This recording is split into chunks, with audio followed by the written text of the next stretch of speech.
76% of Americans live paycheck to paycheck. 64% of Americans that have businesses break even or lose money.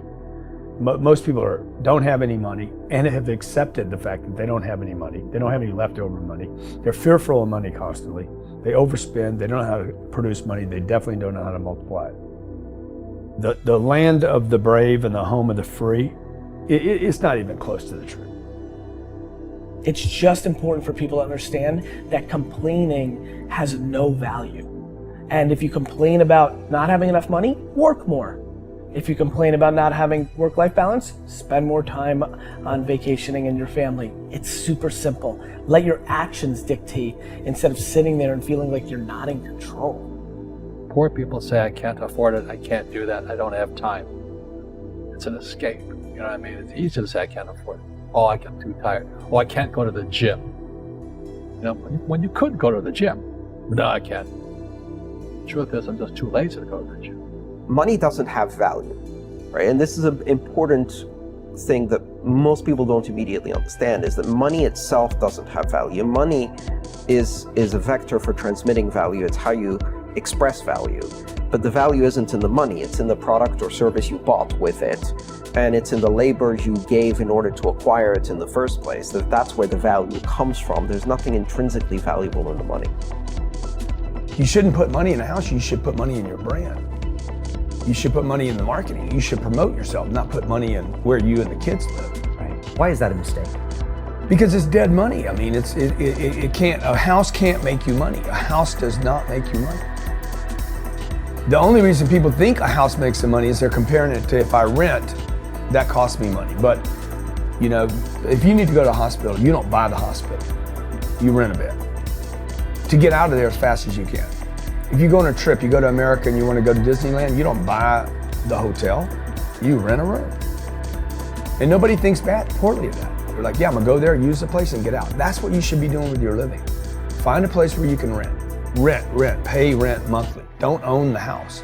And take all the money that you would have put in that house purchase, down payment, extra money, fixing it up, use all that money to improve your business and yourself so that you can get more money, right? So I see so many people here like, I'm gonna invest 300,000 pounds in a house to hopefully make $30,000, 30,000 pounds. I'm gonna buy it for 300, maybe I'll sell it for 600,000. I'll double my money. Fixed in one place, by the way, where no money comes to you. Money does not go to homes. Right, and that's a big thing on your career is moving locations. Yeah, I've moved 5 or 6 times. I can move another 4 or 5 times.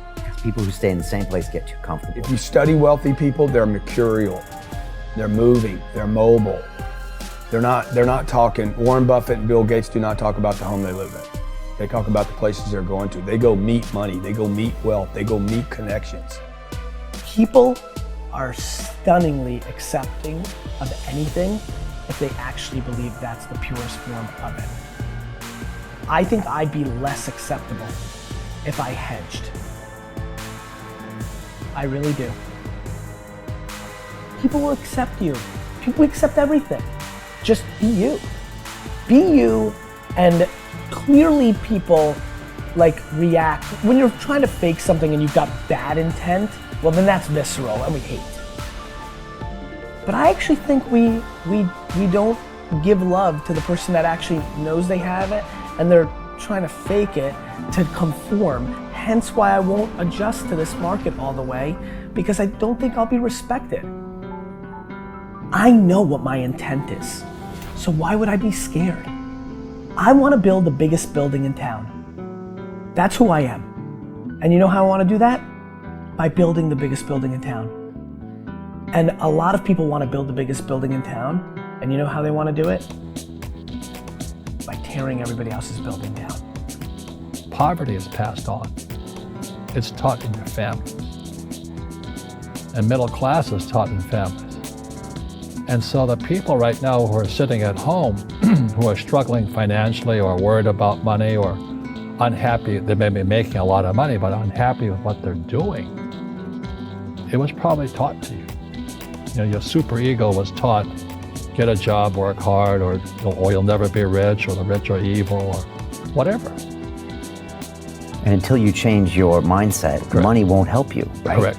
And we see that with people that win the lottery, people that make more money, they still have the same problem. Right. Because they have that poor man's soul. Right. If you're poor, you'll always be poor.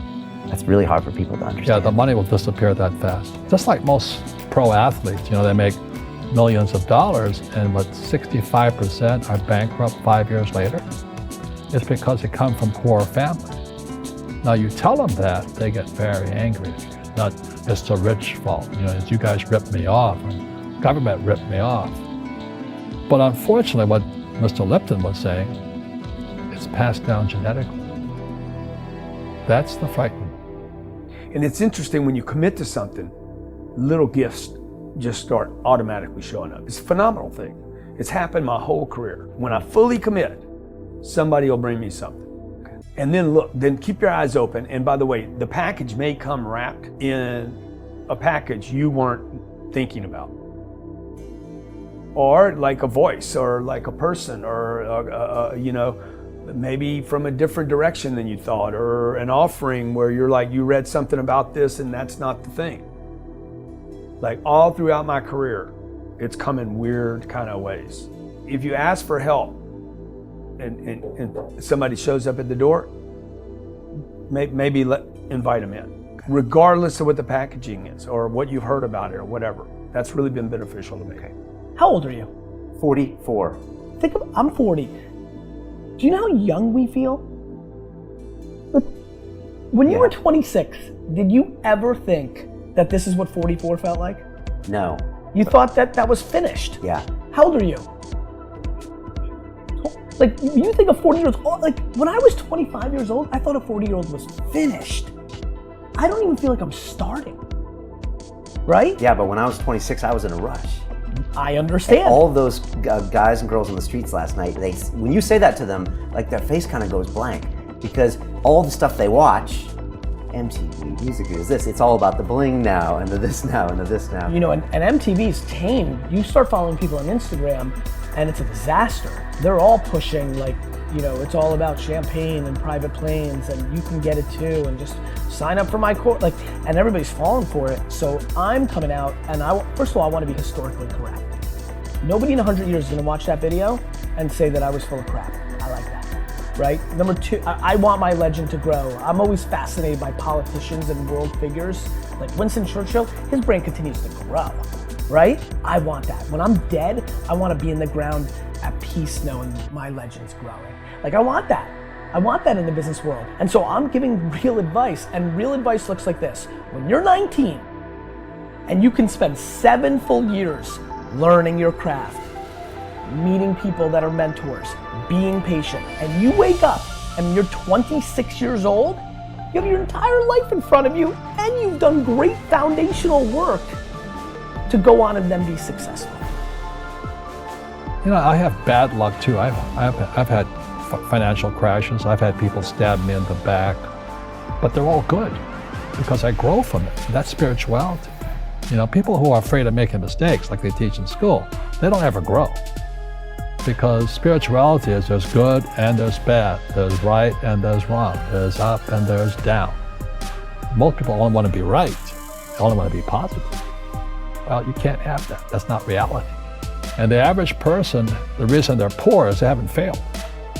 They play it so safe. They haven't made any mistakes like they taught in school. That means they don't learn anything. That's why the school system's actually fundamentally corrupt. It's anti-education. Don't make mistakes and don't ask for help. And if I didn't ask for help, I have my accountants, my attorneys, my bankers, and all that.